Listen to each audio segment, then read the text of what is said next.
confia nos planos de Deus? E se os planos de Deus forem diferentes daquilo que você traçou? Você ainda assim vai adorar a Deus? Você ainda assim vai confiar no Senhor?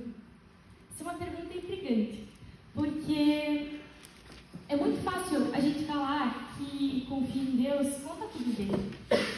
Mas quando nós somos abalados, nós muitas vezes vacilamos. E é sobre isso que nós queremos falar hoje, sobre confiança. Então, vamos abrir no Salmo 33.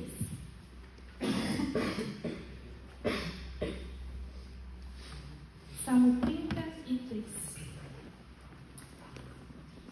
Vamos ler o Salmo em partes, para a gente poder ir analisando cada parte dele. Mas antes da gente começar a leitura, vamos orar mais uma vez? Senhor Deus e Pai, muito obrigada, Senhor, porque chegamos até aqui no último culto desse semestre, Senhor, e nós te agradecemos por tudo que o Senhor tem feito até aqui, Senhor, através das nossas vidas, Pai. Que neste momento, Senhor, da Tua palavra, Senhor, ser pregada, que o Senhor venha falar aos nossos corações, que o Senhor possa falar no coração daqueles que estão aqui ouvindo, Pai, da mesma forma como o Senhor falou ao meu coração, Senhor, durante a preparação da mensagem. E que eu, Senhor, não seja nada mais, nada menos do que uma porta-voz daquilo que o Senhor quer dizer, Senhor. Que as minhas palavras não sejam minhas, mas sejam tuas, Senhor. E que o Teu Espírito Santo tenha liberdade, Senhor, para trabalhar aquilo que precisa ser trabalhado em nossos corações. Em nome de Jesus. Amém. Amém. Então, vamos começar lendo do versículo 1 ao 9, que diz assim: Cantem de alegria ao Senhor, vocês que são justos. Aos que são retos, fica bem louvá-lo. Louvem o Senhor com harpa. Ofereçam-lhe música com lira de 10 cordas. Cantem uma nova canção. Toquem com habilidade ao aclamá-lo, pois a palavra do Senhor é verdadeira. Ele é fiel em tudo o que faz. Ele ama a justiça e a retidão. A terra está cheia da bondade do Senhor. Mediante a palavra do Senhor foram feitos os céus e os corpos celestes pelo sopro de sua boca. Ele ajunta as águas do mar num só lugar. Das profundezas faz reservatórios. Toda a terra tema o Senhor. Tremam diante dele todos os habitantes do mundo. Pois ele falou e tudo se fez. Ele ordenou e tudo surgiu. Então, queridos, nesse salmo eu gostaria de destacar algumas questões sobre confiança, né? Como está ali no título, confiando nos planos perfeitos do Senhor. Vou pedir para as meninas passarem que agora nós vamos ver sobre o primeiro ponto. Que ali está escrito, né? Confie nos planos de Deus. Por quê? Vamos ver alguns itens, né, disso. Do versículo 1 ao 9, nós podemos entender que Deus, Ele é todo poderoso. Ali o salmista, ele começa falando que nós precisamos adorar a Deus. Falando para o povo adorar o Senhor com lira, com cântico, com muitas coisas, né? Porque o nosso Deus, Ele merece ser louvado. E depois, ele enfatiza o poder de Deus, falando da criação, como Deus criou todas as coisas. E tudo isso reflete o quão poderoso é o Senhor. E, então, um dos nossos pontos, o primeiro, é que Ele é todo poderoso. Lá em Apocalipse 1:8 tem um versículo muito conhecido, né? Que fala: Eu sou o Alfa e o Ômega, diz o Senhor, aquele que é, que era e que há de vir, o Todo-Poderoso. E esses versículos aqui, do 1 ao 9, são apenas alguns versículos dentre a Bíblia toda que revelam o quão poderoso é o nosso Deus.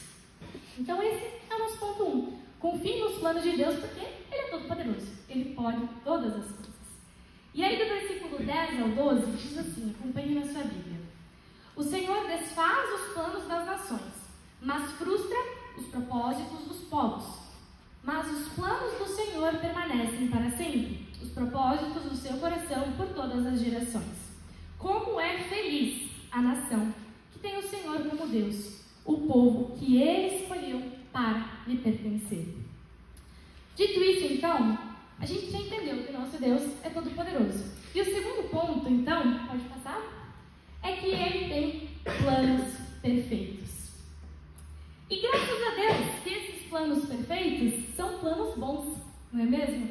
Porque imagina se esses planos fossem contra nós, se esses planos fossem ruins. Porque nada pode deter o Senhor. Nada, poderia deter ou fracassar os planos de Deus. Ele é todo-poderoso e Ele faz o que lhe apraz. E graças a Ele, esses planos são bons para nós. A gente vê lá em Romanos 12:2, aquele versículo muito conhecido também, né? Não se amoldem ao padrão desse mundo, mas se transformem pela renovação da sua mente, para que vocês experimentem a boa, agradável e perfeita vontade de Deus. Então, assim como a vontade de Deus ela é boa, perfeita e agradável, assim são os planos dele. E também lá em Jeremias 29:11, tem aquele versículo que diz: pois eu sou aquele que conheço os planos que tenho para vocês, planos de prosperar e não de lhes causar dano, planos de lhe dar esperança e um futuro. E no versículo 12, tem aquele versículo que geralmente as pessoas usam bastante, né? Feliz é a nação cujo Deus é o Senhor. Naquela época, se a gente for olhar para o contexto de Salmos, a gente vê que o salmista está falando sobre o povo de Israel, porque esse era o povo naquela época que Deus tinha escolhido para ser o seu povo, o seu tesouro pessoal.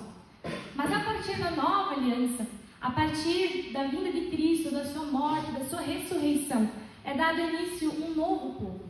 Não somente o povo de Israel é o povo escolhido de Deus, mas agora todos os cristãos, os crentes em Jesus Cristo, eles são chamados povo escolhido de Deus, como fala em 2 Pedro 2:9, que diz que nós somos geração eleita, sacerdócio real, nação santa, povo exclusivo de Deus, para anunciar as grandezas daquele que nos chamou das trevas para nós, a sua maravilhosa luz. Então nós podemos entender que essa nação, então, essa nação eleita, que é os cristãos, é uma nação que independe de restrições físicas. Hoje nós encontramos cristãos em todas as partes do mundo, para a glória de Deus. E é uma nação que não tem fronteiras físicas, mas que é unida pelo sangue de Cristo. E essa nação é o alvo dos planos perfeitos de Deus. E é por isso que o salmista fala: feliz é a nação cujo Deus é o Senhor. Porque essa nação, por ser alvo desses planos perfeitos de Deus, ela pode ser considerada feliz, bem-aventurada. E nós hoje somos essa nação. Nós podemos nos considerar felizes, porque Deus tem planos para a nossa vida. E são planos maravilhosos. E por isso nós então podemos nos regozijar e louvar o nome do Senhor. Então, ponto 1, confie nos planos de Deus porque Ele é todo-poderoso. Confie também nos planos de Deus porque Ele tem planos perfeitos.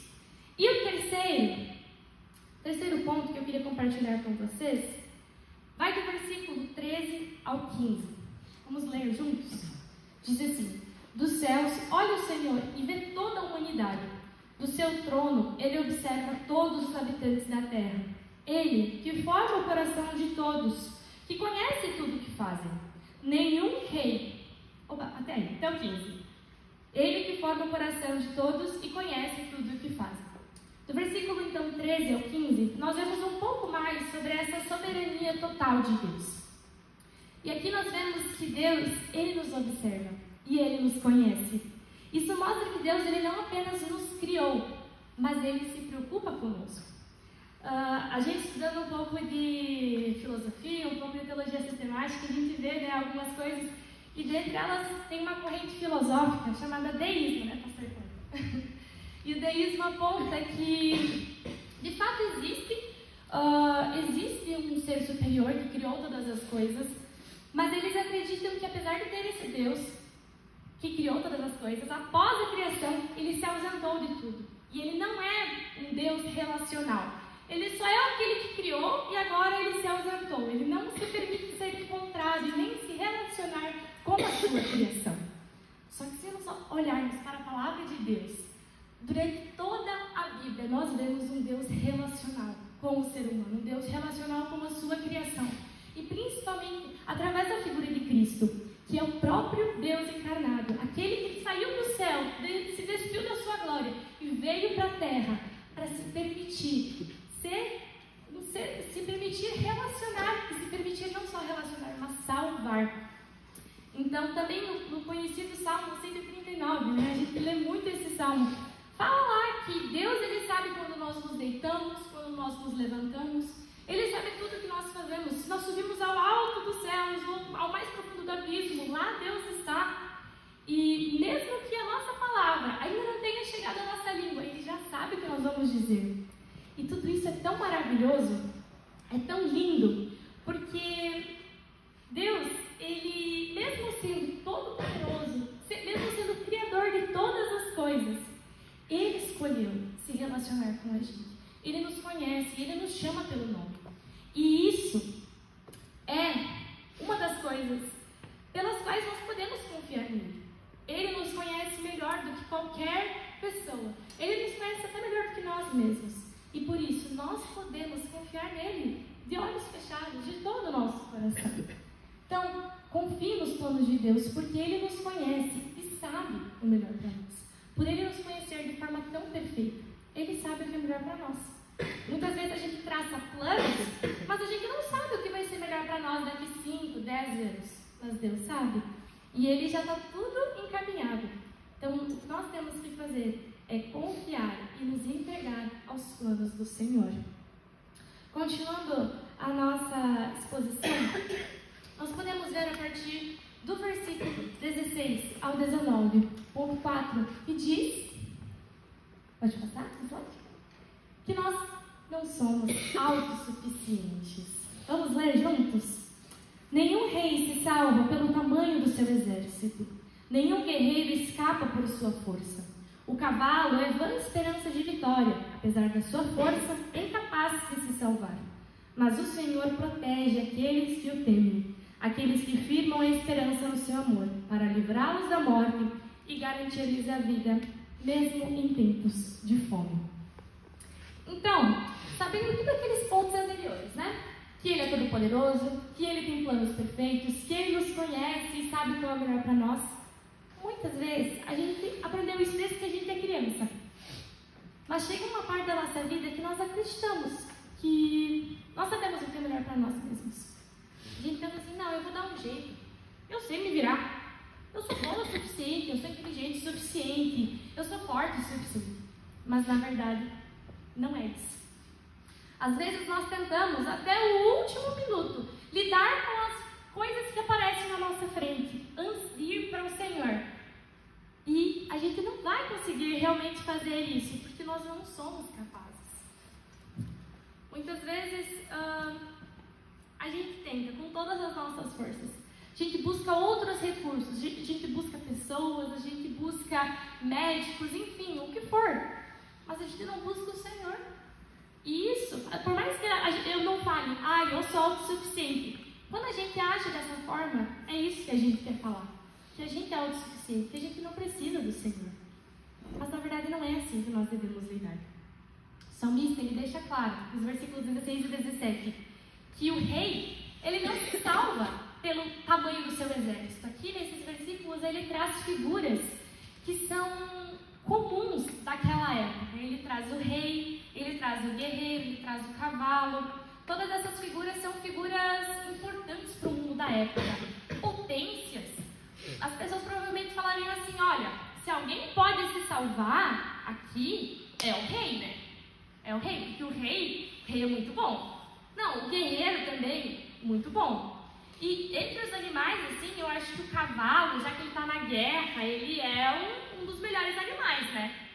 Mas aí o salmista fala que não, que nenhum desses três pode se salvar. Porque o ser humano, ou a criação, por mais que ela tente, ela não consegue se comparar ao Deus Criador. Nada do que nós possamos fazer vai se equiparar ao poder de Deus, à soberania de Deus. Então, quem salva? Nós precisamos sempre lembrar que quem salva é o dono dos planos perfeitos, é o Senhor. E por isso, nós precisamos reconhecer a nossa insuficiência. A gente vê lá em 2 Coríntios 12, Paulo fala que Deus disse para ele que a minha graça é suficiente para você, pois o meu poder se aperfeiçoa na fraqueza. Então Paulo diz, portanto eu me gloriarei ainda mais alegremente em minhas fraquezas, para que o poder de Cristo repouse em mim. Por isso, por amor a Cristo, regozijo-me nas fraquezas, nos insultos, nas necessidades, nas perseguições, nas angústias, porque quando sou fraco, é que sou forte. Nós precisamos abrir mão das nossas vontades, abrir mão dos nossos planos, abrir mão de achar que nós estamos sempre certos e confiar nos planos de Deus, porque nós não somos capazes de muita coisa. A gente pode achar, mas a gente não é.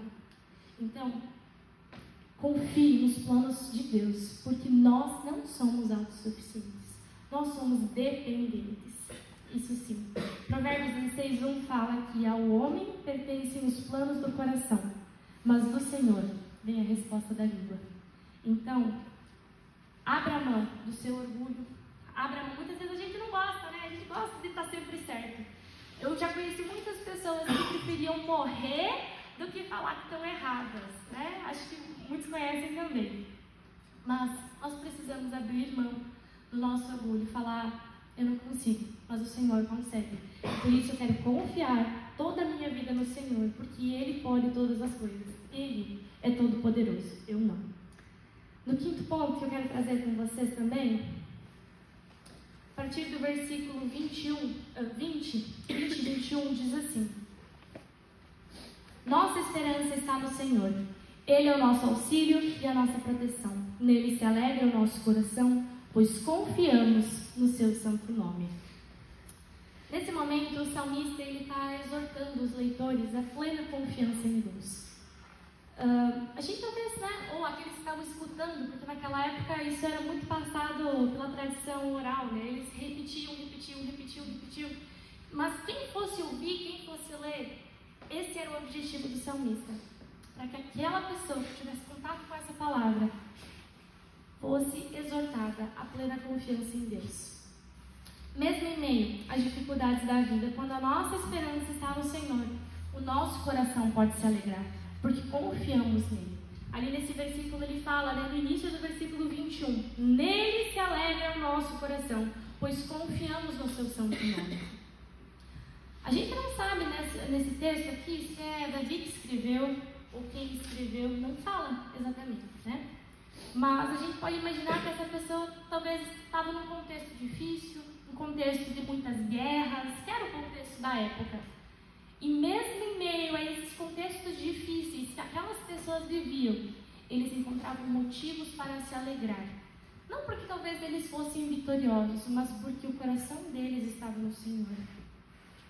Porque eles confiavam no Senhor de todas as suas forças.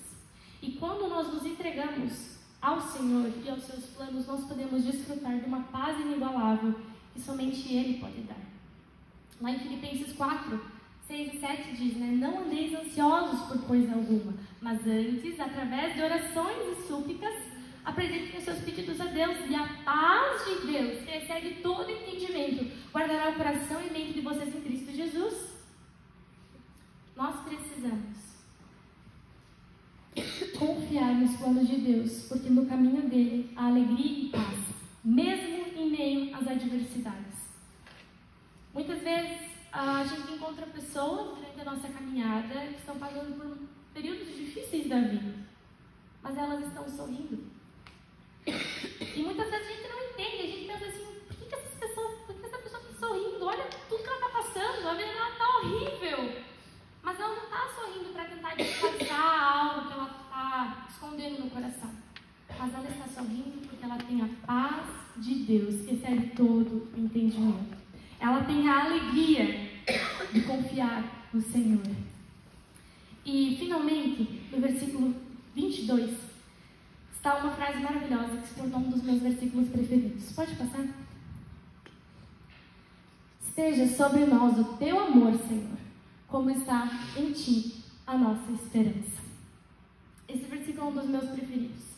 E quando eu vi no início do ano que eu iria pregar o Salmo 33, eu fiquei muito feliz. E já senti um direcionamento de Deus, porque esse versículo é um versículo que toca muito no meu coração. E quando eu leio esse versículo, eu vejo, parece para mim que o salmista está suplicando para Deus. Parece que ele está falando assim, Senhor, por favor, continua derramando, Senhor, teu amor, a tua graça, me enchendo, Senhor, com a tua presença, porque eu tenho colocado a minha esperança em ti, Senhor. Parece uma súplica, parece que ele está clamando a Deus. Mas será que eu e você nós poderíamos fazer essa súplica? Será que nós estamos agindo com reciprocidade perante Deus? Porque ali o salmista está se colocando numa relação de reciprocidade. Ele está falando: Deus, derrama o teu amor, porque eu tenho colocado em ti a minha esperança. Mas muitas vezes nós não temos colocado a nossa esperança no Senhor. E reciprocidade, vocês sabem o que é, né? É aquilo que você, é o ato de você receber algo e retribuir algo. Nos relacionamentos que a gente tem, todos precisam de reciprocidade. Não só amorosos, mas de amizades também. Se eu não invisto na minha amizade, ela não vai para frente. Se a pessoa gosta de mim, mas eu não gosto tanto dela assim, a minha amizade não vai para frente, ou vice-versa.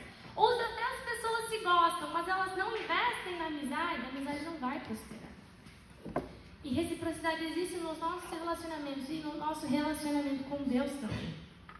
Deus, Ele está pronto, de braços abertos, para derramar sobre nós o amor dEle, a graça dEle, para nos encher com o Espírito Santo. Mas para nós vivermos a plenitude de tudo isso, nós precisamos retribuir. Mas talvez você me pergunte, né, Esther, como é que eu vou retribuir alguma coisa para Deus?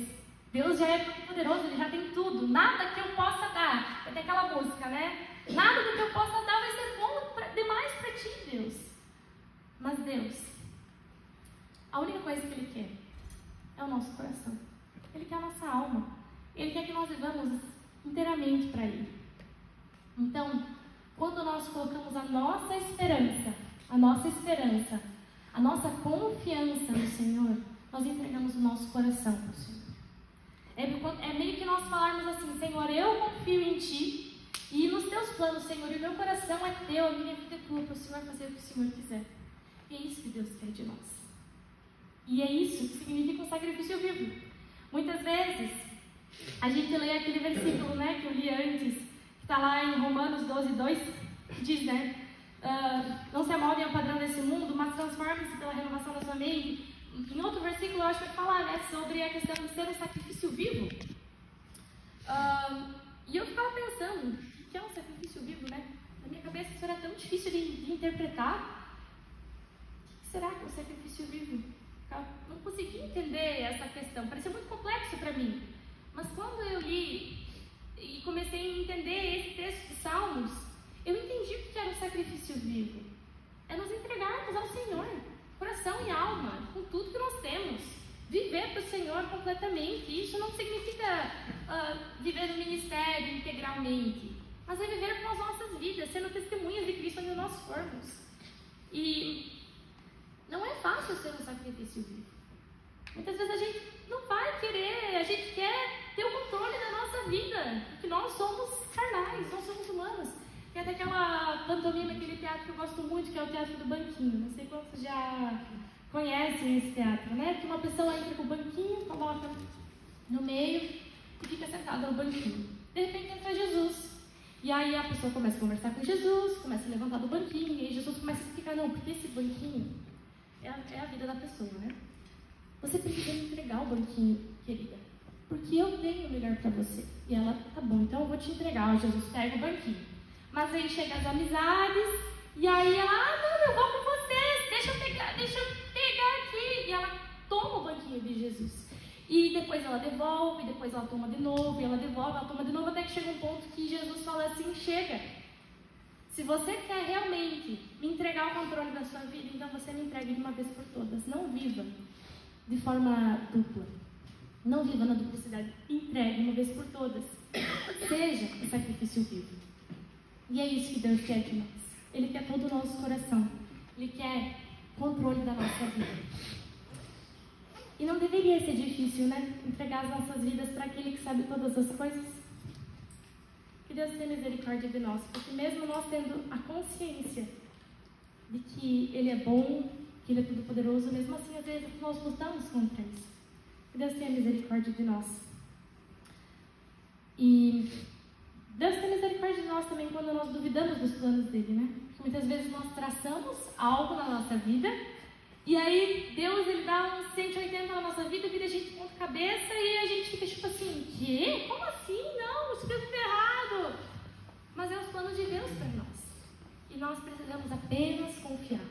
Muitos aqui já sabem, né, do meu testemunho, já sabem da minha história, que eu tive um tumor na tireoide, né? Tive que retirar.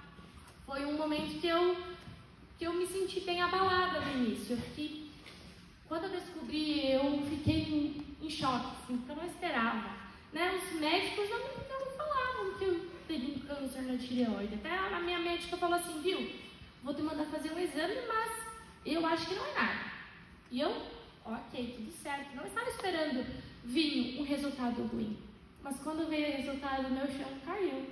Eu fiquei assim, Jesus, e agora? O que eu vou fazer com o resto do semestre que eu já tinha tudo planejado? Será que eu vou ter que trancar a faculdade? O que vai acontecer? Mas eu lembro que naquele momento que eu descobri, comecei a chorar, mas ao mesmo tempo eu falava assim, Deus, não me deixa duvidar da tua bondade. Me dá a paz, Senhor, que excede todo entendimento. E Deus, Ele foi bondoso comigo. Mesmo em meio às dificuldades, eu pude sorrir. Não porque eu estava tentando esconder a tristeza do meu coração, eu não estava triste. Mas porque Deus, Ele derramou aquela paz que excede todo entendimento no meu coração. Nós precisamos confiar em Deus de todo o nosso coração. Mesmo que os planos de Deus se revelaram para mim, diferente daquilo que eu havia planejado, eu me agarrei na certeza de que Ele tinha planos perfeitos. E eu quero confiar pro resto da minha vida nesse Deus, porque Ele tem o melhor para mim.